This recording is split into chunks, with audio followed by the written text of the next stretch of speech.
¿En qué consiste la justicia de Dios? ¿Cómo pueden llegar las personas a obtener conciencia de su pecado? ¿Cómo, siendo tan antiguo, el mensaje cristiano sigue vigente al día de hoy? ¿Cómo nos guía el Espíritu Santo a toda verdad?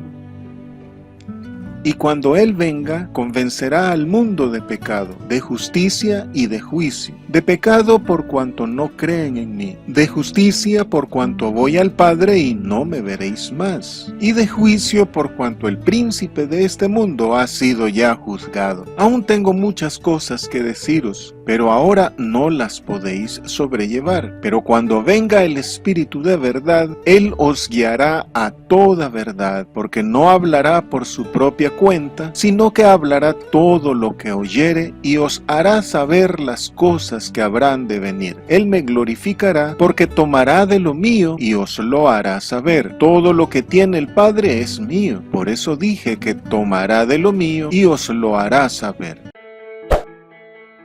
Él os guiará a toda verdad. Estudio del Evangelio del apóstol Juan.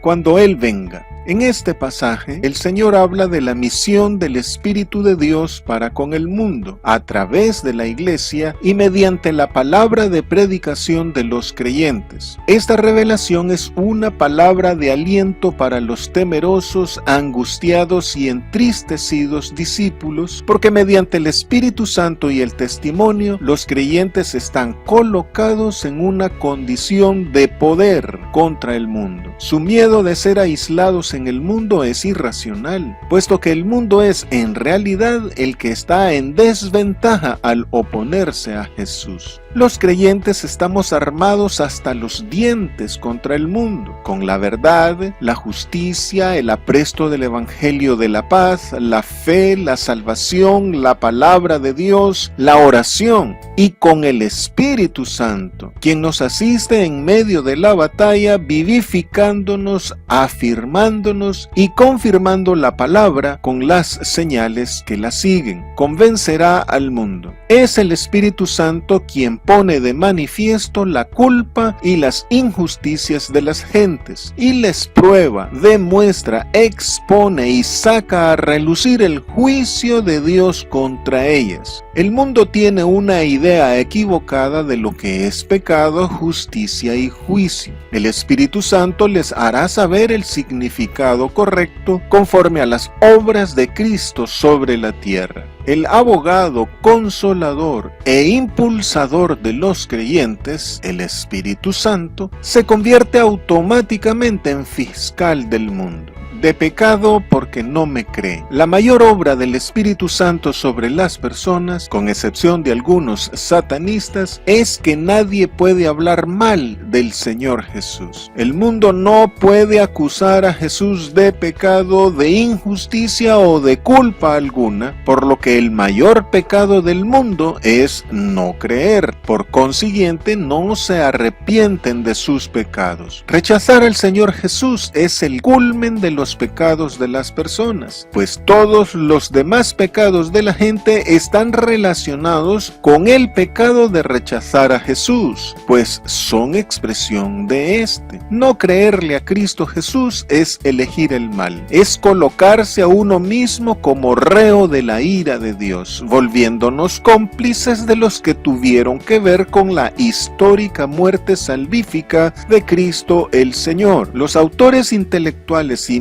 materiales de la muerte de Cristo Jesús son representantes de la humanidad de todas las épocas que optan contra Jesús. Ante el Señor Jesús, uno no puede ser imparcial ni neutral. La fe o la incredulidad no es la toma de una postura intelectual, sino que es una conducta existencial que define nuestra situación ante Dios y su Hijo Jesucristo. todos hemos pecado y estamos destituidos de la gloria de Dios. Pero ante el perdón ofrecido por el Padre mediante su Hijo, la incredulidad hace permanecer a la persona en el pecado que Cristo ya quitó con su muerte expiatoria. Y es el Espíritu Santo quien hace constar a cada persona que el pecado existe en su vida, con el fin que cada cual admita este hecho, se arrepienta y sea salvo.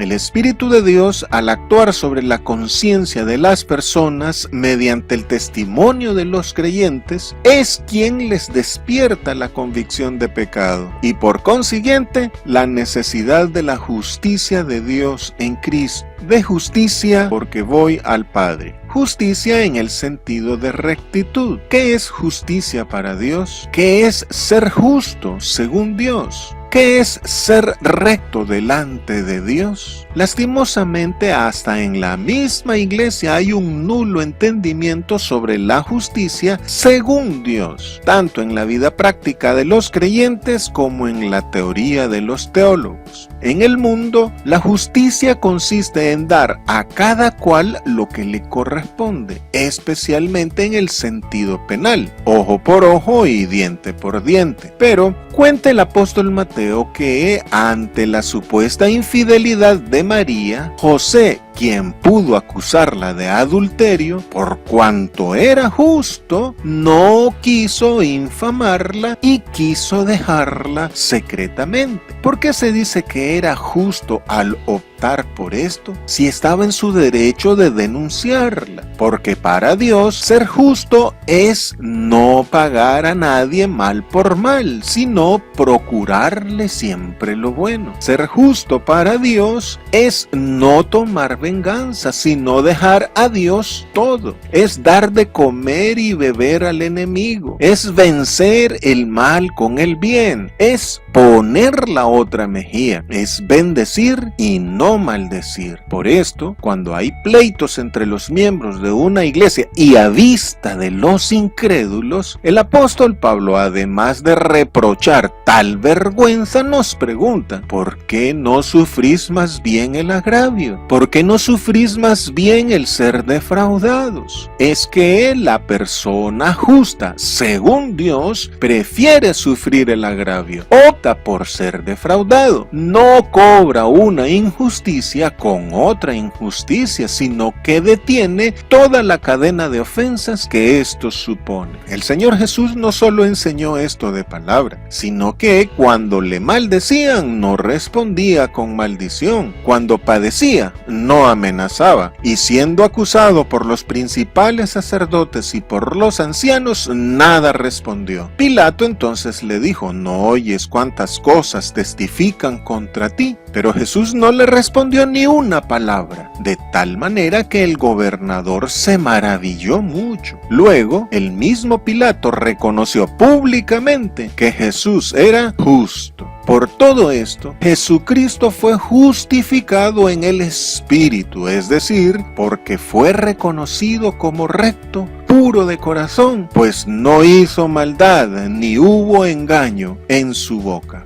Este mismo camino de justicia señalado por Cristo es el que cada creyente debe recorrer hasta llegar al Padre. Y Dios el Padre, que debió satisfacer su ira contra nosotros mediante nuestra muerte a causa de nuestras transgresiones, ha dado a su Hijo unigénito para nuestra liberación. Es que Dios, en su justicia, no quiere la muerte de los impíos, sino que retornemos a Él como nuestro Padre y como nuestro Dios. El Espíritu Santo pues hace notar al mundo sus injusticias mediante la justicia de los verdaderos creyentes que hacen constar nuestra fe en Cristo. Pero estas obras de justicia no las hacemos por nosotros mismos, sino por el Espíritu de Dios que mora en nosotros. No me veréis más. Esta expresión del Señor se refiere tanto a su muerte en la cruz como a su ascensión. No obstante, aunque el mundo no le verá más, su presencia está con nosotros los creyentes hasta el fin. El mundo se burla de la muerte de Cristo, sin advertir que su ausencia para con ellos les representa juicio y condenación. El drama terrible del juicio final que sacude cielo y tierra será pasajero ante su alma sacudida por el abandono del Señor.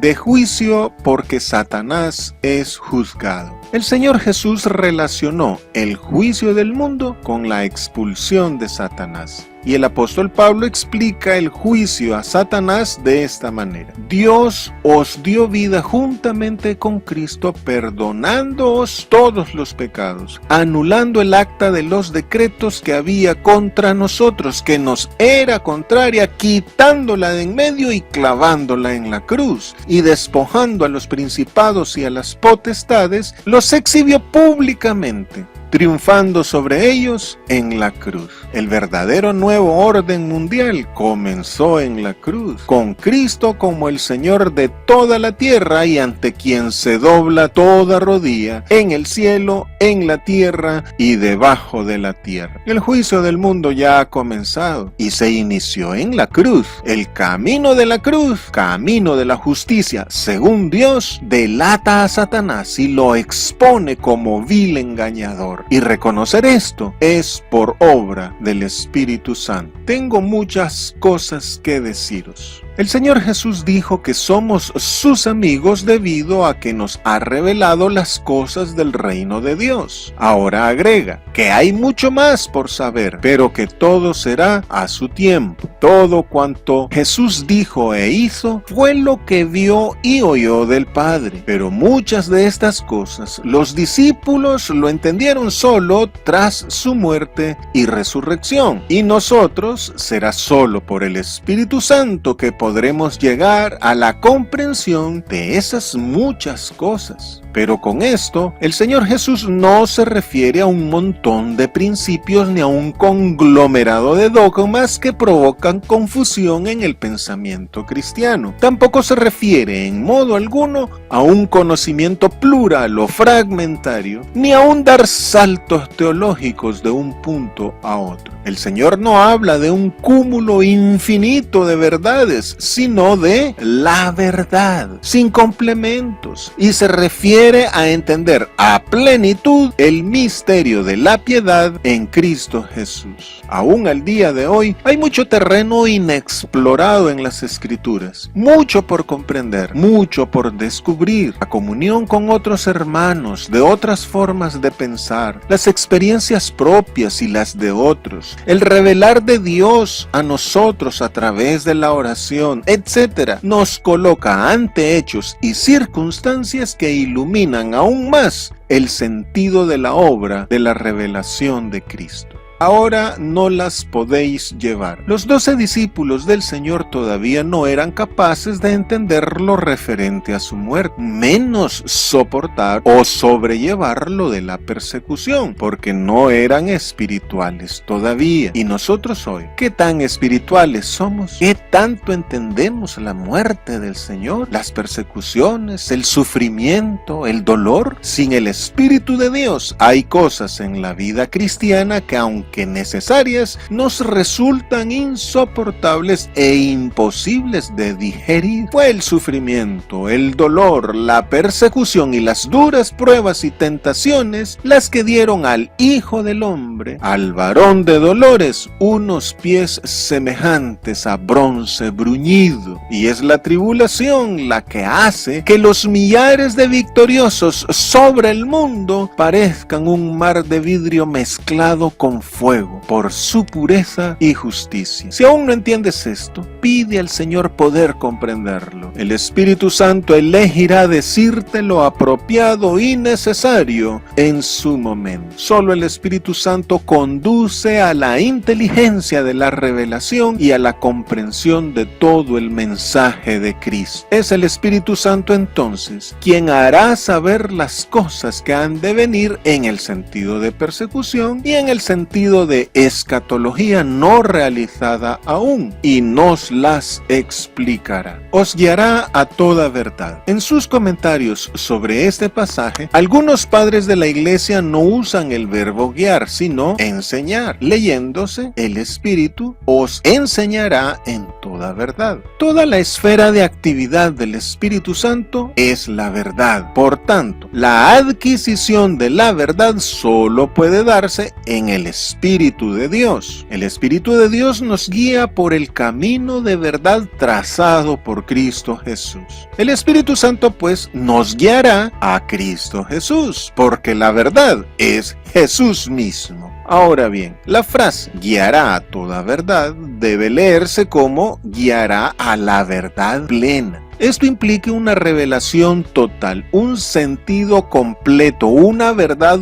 universal comprensiva. La verdad no es una pluralidad de dogmas, ni una inmensa compilación de principios, ni un cúmulo gigantesco de doctrinas. La verdad es lo revelado por el Señor Jesús. Pero solamente los creyentes en Cristo podemos expresar que somos moradas del Espíritu de Dios y que por tanto Él habla a nuestro corazón como lo hacía con los profetas del Antiguo Testamento. Por esto, solo los hijos de Dios, además de estar cerca del Señor, podemos oírle hablándonos directamente. Los inconversos no cuentan con la presencia del Espíritu Santo en sus vidas. Por tanto, la guianza o enseñanza en la verdad al mundo, el Espíritu Santo lo hace a través de los creyentes, así como el eunuco fue guiado por Felipe y como Apolos fue enseñado por Priscila. No hablará de sí mismo. Así como Cristo Jesús ha venido en nombre y representación del Padre, el Espíritu Santo viene enviado por el Padre en nombre y representación del Hijo. El Espíritu Santo vendrá a dar continuidad a la obra de Cristo. No dictará nuevo evangelio, no enseñará nueva doctrina, no dará nueva revelación. Solo guiará a la verdad ya establecida por Cristo Jesús. Esto es lo que significa que el Espíritu comunicará lo que oyere decir al Señor Jesús y que hará saber lo que es del Padre y del Hijo, lo que ha de venir. La Biblia dice que Dios no encubre a sus escogidos lo que ha de hacer, sino que hace saber su consejo a los que le temen, que nada hace el Señor sin que lo revele a sus profetas. Y el apóstol Pablo dice que Dios nos ha revelado a nosotros por el Espíritu todo aquello que ojo no vio, ni oído oyó, ni ha subido en corazón de hombre. Todo lo que Dios ha preparado para los que le aman. Este carisma profético trabaja primero en cuanto a todo lo relacionado con Cristo Jesús y todo lo hecho por Él. Así, el Espíritu Santo, mediante la predicación de la Iglesia, pone de manifiesto al mundo su pecado, así como la justicia y el juicio de Dios, y convence al mundo de la vigencia del mensaje y la obra de Cristo Jesús. El mensaje del Señor Jesucristo no pasa, y por este mensaje el futuro queda abierto, y en cada época siempre habrá evangelio hasta que se cumplan los tiempos y se complete el número de los que han de ser salvos. El Espíritu Santo, a través de quien Él quiere, como Él quiere y cuando Él quiere, libera el mensaje de salvación de las trabas del tradicionalismo anquilosado y lo expone actualizado a todas las personas de todas las épocas. Es el Espíritu Santo entonces quien, a través de sus dones, ministerios y operaciones, mantiene vivo el mensaje y lo revitaliza a través de los tiempos, especialmente hoy. Es por el Espíritu Santo que la predicación cristiana siempre penetra en el ánimo de cada época de una manera crítica y retadora. Bueno, ¿y luego qué?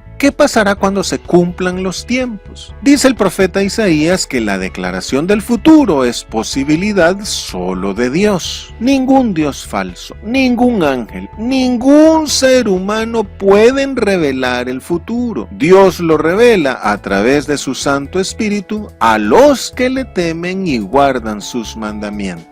El profeta Isaías señala a Dios como el único que dice verdad, y el Espíritu de Dios es el Espíritu de verdad. Esto enfatiza el carácter divino de la tercera persona de la Trinidad. Él cumple esta doble misión que compete únicamente a Dios: revelar lo que ha de venir y hablar verdad. El Espíritu Santo pues dará a sus escogidos el significado de los misterios que se refieren al futuro, tal y como están descritos en la Biblia. A partir de la muerte y resurrección de Jesús, la Iglesia, por el Espíritu de Dios, ha ido comprendiendo de mejor manera todo el contenido de la revelación traído por Jesucristo. Y nosotros hoy también hemos de estar atentos y abiertos a las señales de los tiempos y a la voz del Espíritu de Dios, quien nos las interpreta. Tomará de lo mío. La obra del Espíritu Santo es cristocéntrica. Su ministerio se basa en el de Cristo, dándole continuidad. El ministerio del Espíritu Santo se basa en el mensaje y la gloria de Jesucristo y en todo lo que Cristo Jesús posee en su comunión dinámica, continua y mutua con el Padre. El Espíritu Santo se regocija en Cristo por todo lo que hizo y lo que ahora es. Por eso, al explicar todo lo que se refiere a Jesús o lo que Él tiene para los hombres, el Espíritu Santo le glorifica. También al hablar de Cristo Jesús, el Espíritu Santo revela al Padre, pues todo lo que el Espíritu recibe del Hijo es algo que también viene del Padre.